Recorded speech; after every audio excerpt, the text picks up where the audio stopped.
Kelsey. This is my channel, The Fancy Hat Lady Reads. I'm wearing one of my fancy booktube hats.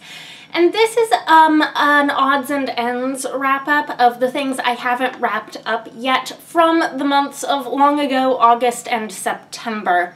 Now the reason this is happening is because I have already wrapped up some of the books from each of these months. The majority of the booktubeathon happened at the beginning of August, so there were 5 books I read for booktubeathon in August that I have already wrapped up. I'll link my booktubeathon wrap-up. There are also 3 books I read in September for Tome Infinity and Beyond that I also have a separate wrap-up for, so I'm going to link that one for you as well. Now what makes this particular wrap-up really hard for me is the fact that I was trying to sort of casually do Arc August in August and get caught up on some of my arcs, both in print and on NetGalley, and I wanted to review all of those. I ended up finishing 3 in August and 2 more in September, and I've reviewed a couple of them. A couple of them I still want to do reviews for, but I've had to, like, bite the bullet and say a couple of those full reviews just aren't going to happen. And I wanted to get as many of those reviews done before filming this wrap-up as I could, which, like, also just isn't going to happen.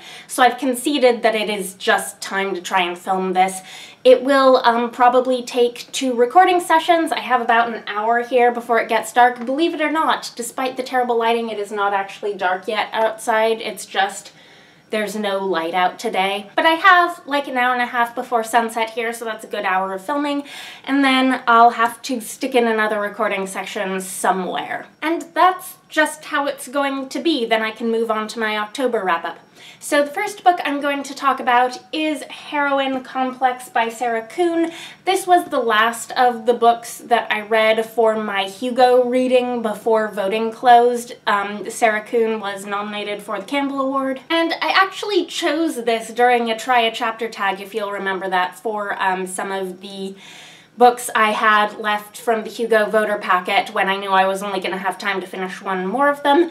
I am not sure I ended up making the right choice because I was a little underwhelmed by this. I really wanted something like breezy and fluffy and fun, and it is, but I also felt like I just couldn't take the main action mystery plot like seriously at all, nor was it quite funny enough to laugh at the whole way through. And I found I couldn't take the romance plotline seriously either, and it is really, really romance heavy, so not being able to like get really invested in that romance meant that I was sort of not able to get invested in the book. So this is about a young woman named Evie who is the assistant to her lifelong best friend who has become the superheroine of Veda Jupiter. This takes place in like an alternate magical San Francisco where these demon portals have opened and it's given people like superpowers to fight the demons that come through the portals. Veda Jupiter, whose real name is Annie, doesn't actually have a particularly strong superpower. She's got like very mild telekinesis, but she hides that by being like super badass with all of her like fancy combat training. So when Veda injures herself and can't fight or make public appearances anymore, she makes Evie pretend to be her in disguise and like go to all these events and things in her stead because she cares incredibly about that public image, and like a Veda Jupiter must be seen at all the events. And then of course Evie actually has to fight demons, and then there's like a big evil demon scheme mystery, and we have to save the day, but like Evie's pretending to be a Veda and like drama. So I mean, there's something delightfully entertaining about the premise of this story, and it's written in like a light and breezy enough style that it goes down pretty easily. But given that I was reading it for like award voting, I don't think it held up particularly well in like a really competitive field of Campbell nominees. And yeah, it's pretty unfair to try to compare this sort of writing to some of the other things that were nominated. But the nature of awards voting sort of demands it. I do like that we have these Asian lady superheroes. There's a through line of Annie and Evie having seen the heroic trio together, like when they were teenagers, and having totally fallen in love with the very notion of like Asian lady superheroes and that being what like inspired them. And it's commentary on how that sort of representation in the media really does matter. And there is enough that's just like delightfully silly. There's like a demon battle showdown in the form of a karaoke contest. And the story arcs of the main characters center around repairing friendships and family relationships in a way that brought some gravitas to the human dimension of the story. But there's a lot that's just cringeworthy cliche. It was really hard for me to suspend disbelief around how the central premise of Evie pretending to be Aveda Jupiter was set up. Like, it's so obviously cliche and the ramifications are so predictable. As I said, the whole mystery of the demon invasion wasn't as fun as I hoped it would be, and the romance didn't work for me because the love interest came across as a really bland, two-dimensional character. He's like this very stereotypical scientist who wants everything to be science-y and like not human feelsy, except like real scientists aren't like that. And then of course he turns out to have this bizarro backstory behind him, like whatever, I don't care. So yeah, it was a decent light read. I gave it 3 stars. I don't feel any need to continue on with the rest of the series. And I read Witchmark by C.L. Polk, which was a NetGalley arc, and I have already done a full review of this, so I'll link it for you. It was in a double review with Armistice, the second book in the Amberlow dossier. Since I posted that review, a sequel to this book has been announced, so now I can say that this is the first book in something that's going to be called the Kingston Cycle. This was a debut novel. I'm pretty sure it's novel length. I've seen it in stores. It looks like a novel length book, even though it's from Tor.com and in paperback. It's set in this fantasy world with like Edwardian levels of technology. Our main character is a doctor who's trying to hide his true identity and his magical powers. There's a murder mystery, there's a slow burn male-male romance, there's a sort of paranormal element, and like a big like national supernatural intrigue thing that gets uncovered. It was a lot of fun. If you want to know more, go watch my review. And then the next book I read was A Physical Arc of the Queen of Sorrow by Sarah Beth Durst. This is the third and final book in the main trilogy of the Queens of Renthia, although we are going to get more in this world. And this is one of the ones where I've decided to just cut my losses and not do a full review of it. I'm just gonna talk about it in my wrap-up here. This arc came from the bookstore where I volunteer. I don't feel like I owe anyone a review of it, but I did do full reviews of the first 2 books in this series. I will link both of them for you. The first book is The Queen of Blood, and the second is The Reluctant Queen. So I would have liked to have like a full set of reviews for the books in this series, but because of this being the third book in a series, there was less that I felt like I could have actually said about it that would be spoiler-free for a review. The second book in the series introduced a new protagonist, so it felt like I could really do a whole spoiler-free review of that one without giving away much from book 1. This one is less like that. We're following the same 2 protagonists from the first 2 books. But I really like that this trilogy is basically like lighter, easier reading epic fantasy. The books aren't that long, and there are times when that's just what I'm in the mood for. It's also a completely female-centric fantasy series. This is a world where women are the only ones who can have magic to control the spirits and therefore train to become queens of these kingdoms. If they're not controlled by a queen, the nature spirits will tear human civilization apart. So the first book was sort of a magic school coming-of-age story that felt a little YA, but the series as a whole is adult. The second book introduced a second protagonist, Naylin, who is a divorced mother of 2 children, and the fact that she is a mother, like, first and foremost, is pretty much her defining character trait throughout the series. Both of these women have magic, but the first protagonist, Delena, has very, very little power and has learned to do as much as she can with the little power that she has because she's very, very driven to protect her people. But Naylin has a lot of power, but she never wanted to be a queen. She just wanted to have a small life and keep her children safe, and being forced to take up power has put her children in a lot of peril. What happens in this book is that Naylin's children are kidnapped for political reasons, and she totally understandably freaks the heck out about it. But she is a queen now and she has all of these other responsibilities, and it's kind of heartbreaking. Most of this series takes place in a forest kingdom called Arate. We also have in books 2 and 3 this conflict with the neighboring mountain kingdom of Samo. Samo has too many spirits and it's tearing the land apart. Now, I had really hoped after book 2 that we would get a more expansive look at all, like, I think there are 5 kingdoms of Rinthia in book 3. This doesn't really do that. In fact, I sort of wish the title of the series had been The Queens of Arate instead of The Queens of Rinthia, because I think that was a little misleading. But we are going to get now another separate, like, standalone book that's taking place in another one of the kingdoms. What this does do is it does sort of push the boundaries of the world building a bit. I think that the reason this can be such a sort of short, contained, epic fantasy series, it doesn't get, like, really big and sprawling, is that the world of these books is kind of finite. We dig a little more into, like, the mythic history of this world in this book, and it just, like, there isn't as much of it as in other fantasy worlds, because that history only goes so far back. You know, this is a world where something happened to allow humans to exist in this specific portion of the wilderness, and humans only exist in these 5 kingdoms, and they haven't really been around all that long as far as, like, epic fantasy worlds are concerned. Yeah, so that was my little tangent about the world building.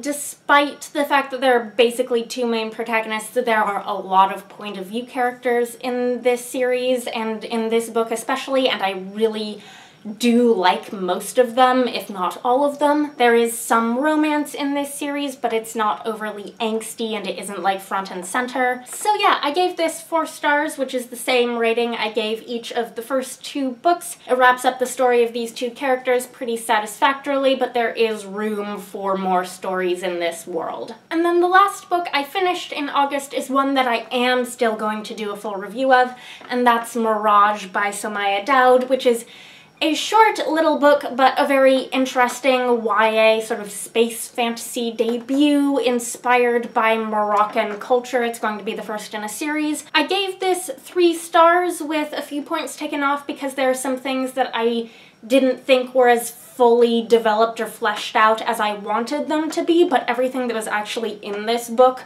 I pretty much really enjoyed. This has some interesting things to say about imperialism and cultural oppression, like, at a YA level. I thought there were some things in the plot that were just, like, rushed through too quickly, and the sci-fi side of the world building is kind of non-existent, but the cultural side of the world building is really interestingly done, and I'm interested to see where this series goes. So I do want to do a full review because I do have enough to say about it to warrant that review, so that will be happening. Okay, I'm back. It is a much brighter day out. This is a much better filming afternoon.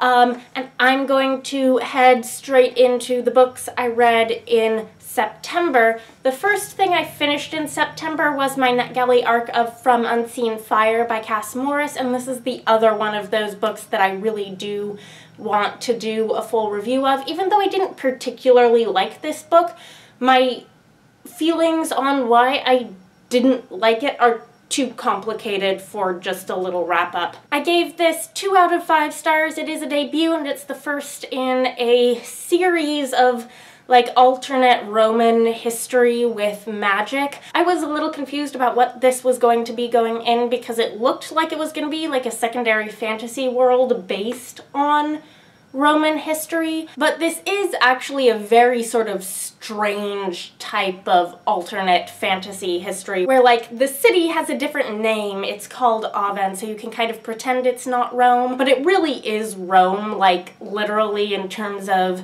like, geography. The geography of this world is the geography of our world. Aven is Rome. It has Rome's, you know, hills and neighborhoods and streets. But the characters are all fictional. They aren't real historical figures, although you can kind of map some of them onto real historical figures. They aren't those people. And it's just very complicated, and I'll need to lay it all out for you in a review. Basically, what didn't work for me is that this got so mired in, like, giving you all of the information about how Roman society worked in this period. I think this is supposed to be the late Republic. But really just the whole book gets so mired down in all of this info. A lot of it is very dry, and I don't think it paid off. Like, by the end of this first book in the series, I don't see a clear vision for why we're getting this alternate version of magical Roman history. There are also so many point of view characters that it took a long time to figure out, like, who the story is even actually supposed to be about.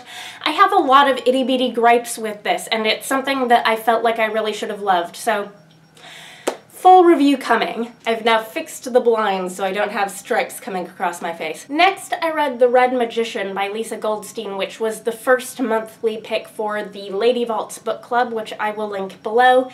This is a historical fantasy novel. It's pretty short, that takes place during the Holocaust. This book is heavy in subject matter, but it moves pretty quickly and covers a lot of ground. We're following a girl named Kichi who is growing up in an Eastern European Jewish community. I don't know if the actual, like, location where this was supposed to be was ever particularly specified. I don't feel like it was. But basically, this magician comes to town, and it's at first not clear whether or not he can really do, like, magic, or if that's just, you know, the rumors that are surrounding him, but he stays with Kichi's family, and she kind of becomes obsessed with him and, like, everything he says he's seen and done in the world. But he has come to the village to basically warn them that, like, great evil is coming and they should leave. And the magician, whose name is Vurush, I think, ends up in this escalating conflict with the town's rabbi, who is, we eventually figure out, also a magician, and doesn't believe what Vurush is saying for sort of his own personal reasons, and sees Vurush as a, you know, challenge to his authority, a threat to his family and community, etc. The magic in this book, when it becomes explicit that it is happening, is, like, entirely based on Jewish mythology and, I guess, theology. So that was really fascinating to read. And then, of course, it is actually a Holocaust story. You know, terrible things do happen. You get the full concentration camp horrors experience. And then in the wake of that, Kichi has to find a reason to want to live again. I gave this book 3 stars. I thought it was interesting. I didn't love it. The writing style felt to me a little outdated in a way that I couldn't quite put my finger on. This was published in, 1982, so not that long ago, but, you know, things have changed in the genre since then. There were some things about it that reminded me a bit of, like, Briar Rose by Jane Yolen, and how that book treats the Holocaust through the lens of fairy tale. Briar Rose is not actually a fantasy novel, whereas The Red Magician is, but I feel like they both deal with using, like, fantasy and stories and escapism as a way to process, like, the trauma of the Holocaust in a kind of similar way. So this was alright. It didn't take too long to read. I'm glad I read it with the group. The next book I finished reading was The Poppy War by R.F. Kuang. I won this ARC copy in a Goodreads giveaway, so I do sort of feel like I owe a written Goodreads review, which I guess I'll patch together from whatever I say in this wrap-up afterwards, but I've decided that this is another one that I'm not going to do a full review of, because it would just be a lot of work to do, like,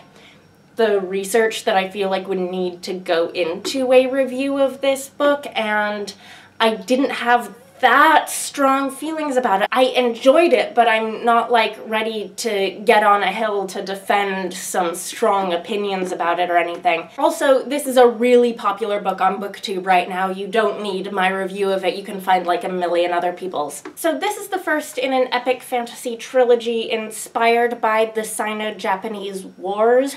And knowing that makes me curious, having read this book, how this series is going to progress, where it's going to go. There is a lot in this book that gets very dark, like darker than I would expect for a first book in a trilogy. But there's a lot about this that's also very, very formulaic as a fantasy novel. And so I went into this like really worried, like was I gonna be able to handle all of the like really dark, horrific, disturbing war stuff? And I managed pretty well because there is like comfort in all of these fantasy tropes. At least for me there is. So we are following a girl named Rin in a country that is basically like war-torn fantasy China. She's an orphan living with foster parents who are drug dealers and are going to like marry her off to someone who will be like advantageous for their illicit drug trade. And she is not having it. She is an incredibly like motivated, driven character, and she is like ruthless in the pursuit of what she wants throughout the book, I think. She convinces a teacher to help her study for this nationwide exam where she has to basically score the top score to get into this elite academy to get away from her village and go to the capital city and go to this like military academy. And she sees this as like her only way out, and so she does it. For me, this felt like if it were, for example, YA, which it's not, this would be like the first 2 books in a YA series. The first half of it is basically the school book, and then like the second half of it is the, you know, now we're at war book. The first half that I'm thinking of as the school book is probably the half that I liked a little better. It is, however, very, very tropey. Rin gets to this elite school and discovers that like all of her classmates come from, you know, extreme upper class nobility families. And not only her classmates, but some of the teachers really think she shouldn't be there and are trying to force her out. For me, compared with a lot of like fantasy school stories, this felt more realistic to me, because you do really get the sense that there is like this full intense course load of academic work here, and that is something I sometimes miss in this sort of story. And yes, a lot of like the history lessons and stuff do double as like info dump world building, but in this sort of context I really do buy it. Another interesting thing is that this doesn't really introduce magic into the story until the second half.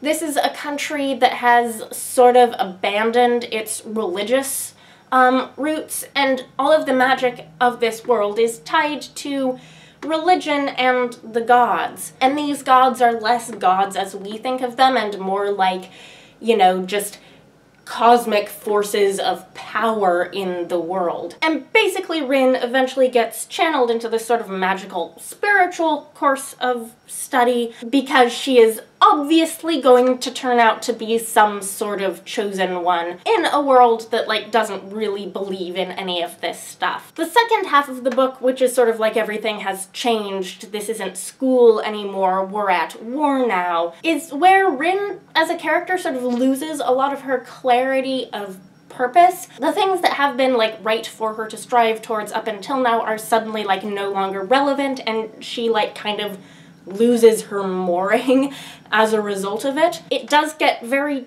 dark and brutal, but it also does still feel kind of tropey, like this is the part of the epic fantasy story where everything turns into disaster.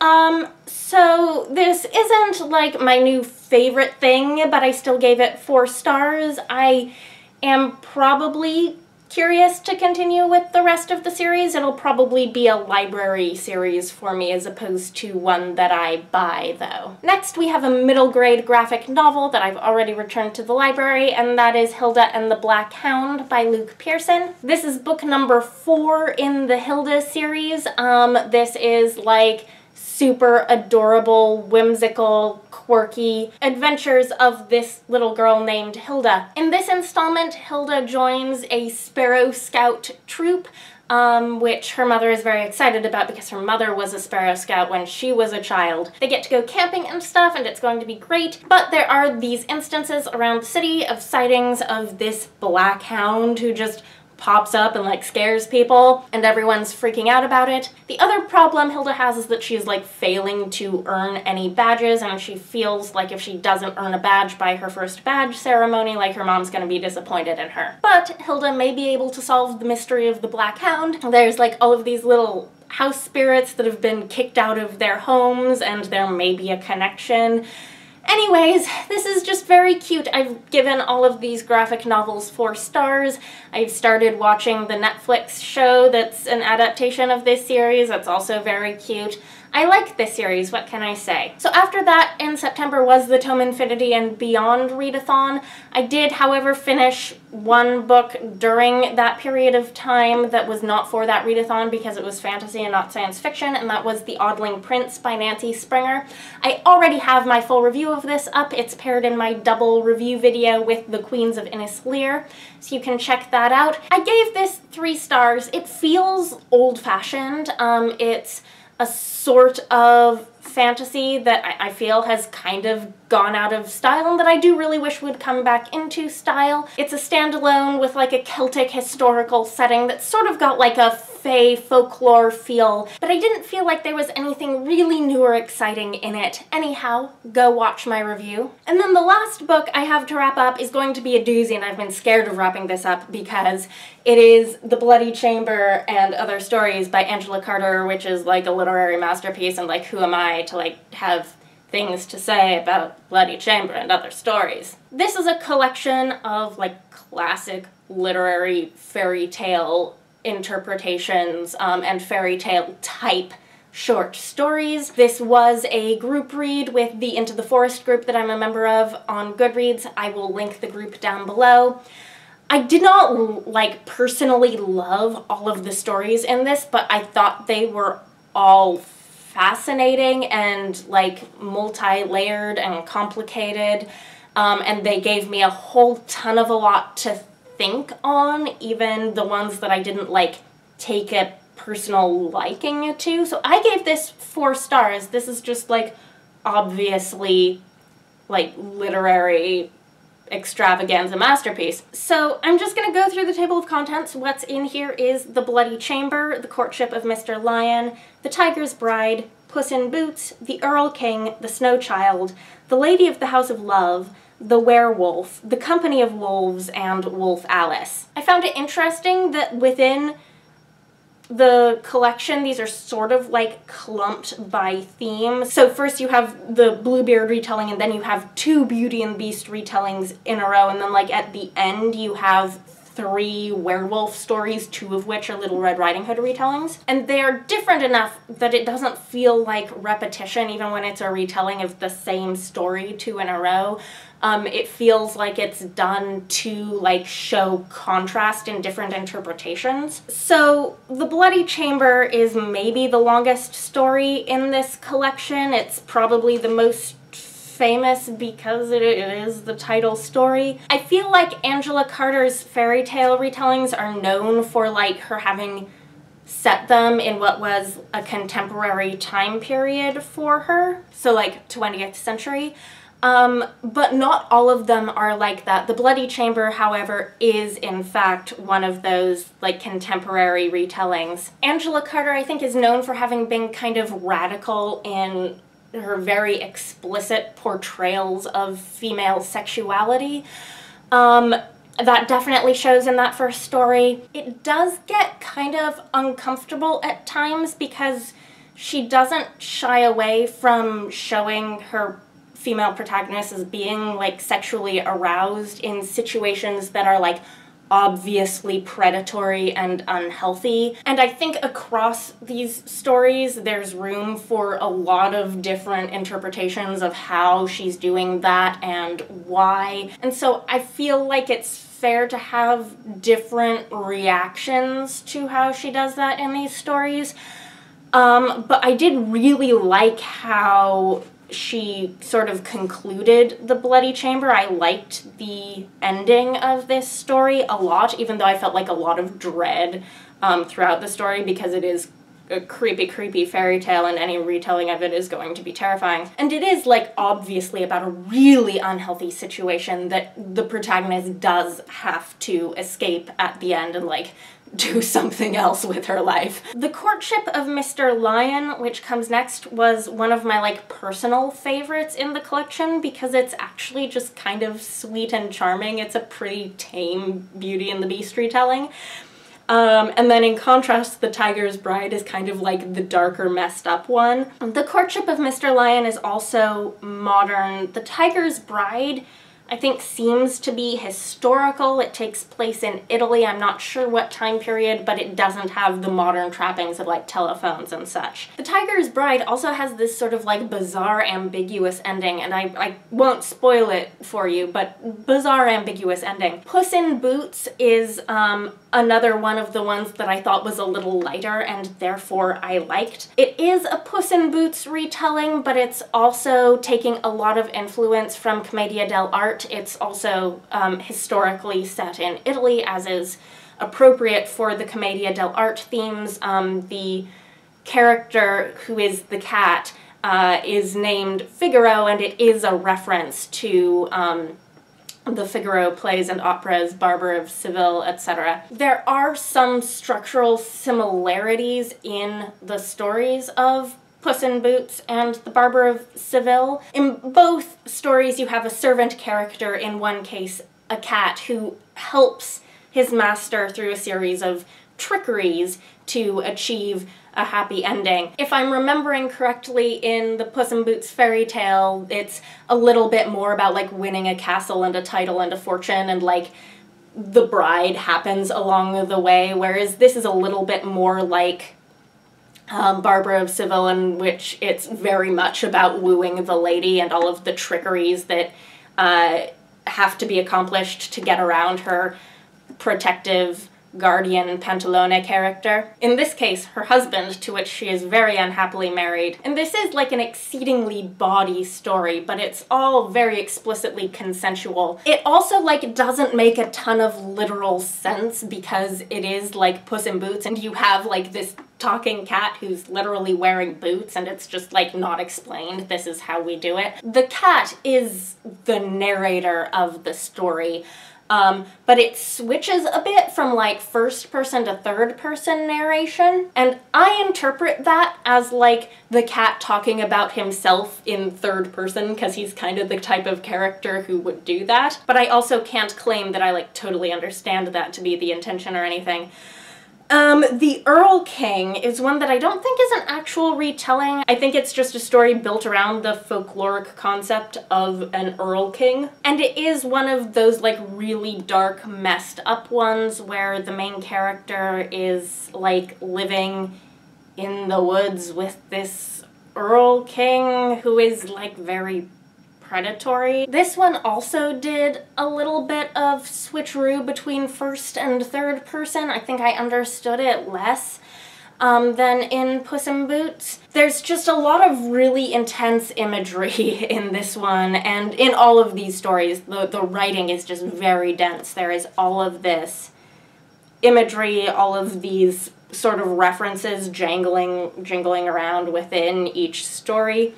And you just get the sense that there are lots and lots of layers of meaning in each one. The Snow Child is only like 2 pages long, and it's the only one in here that I feel pretty confident saying I do not like, I did not get it, I do not want to read it again. It's got fairy tale references, like it starts out with a sort of a Snow White reference, but I don't think it's actually a fairy tale retelling. It's like a count and his wife riding in the woods, and the Count, like, creepily wishes his dream girl into existence. And it's got, like, sex with a dead body by the end, and I just don't like it.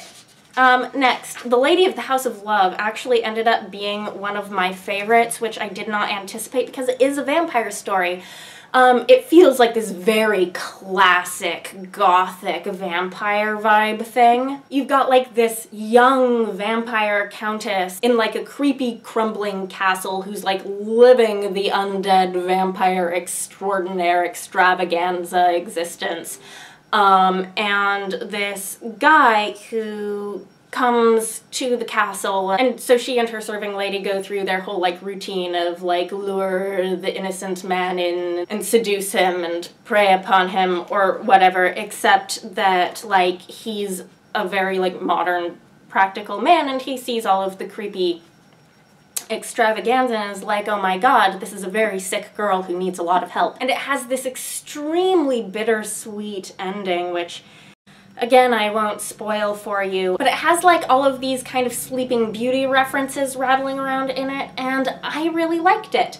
I did not like the 3 werewolf stories quite as much. I don't really like this sort of like predatory wolf fairy tale trope taken to like werewolf creepy extremes. The werewolf is like 3 pages long, and it's this creepy twisty twist on Little Red Riding Hood. The Company of Wolves is also a Little Red Riding Hood retelling, but it's drawing from a different version of the fairy tale. There's like a version of Little Red Riding Hood where like the wolf makes her take off all of her clothes and like get in bed with him, and it's extremely bizarre. That's the version of the story that this is using, but it does like a revisionist ending thing. So that's what that is. And then Wolf Alice, I also don't think was a retelling of anything, though I could be wrong. It's about this girl who's like raised by wolves and rejected by humans, and she like doesn't really understand herself, what she is, and she goes to like work in the household of this werewolf. I don't remember a ton about it other than that I didn't totally love it.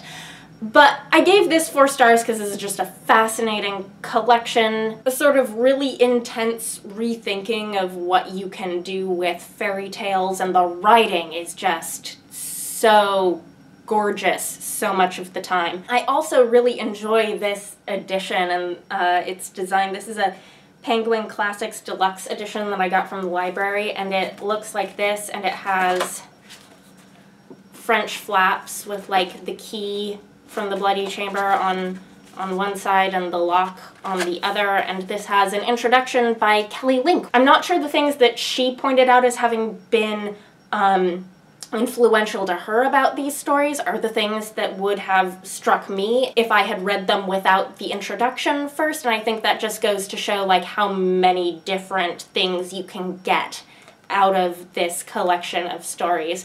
So I'm really glad to have read this. It feels like a sort of literary rite of passage in my understanding of like what people have done with fairy tales throughout the ages. 4 stars. And I think that's it. I think I've finally gotten to the end of September. This is probably going to be like an epically long wrap-up video. I'm very sorry. But thank you for watching. I hope you are having a nice day. Let me know if you've read any of these books. If you're planning to, let me know what you think. Bye for now.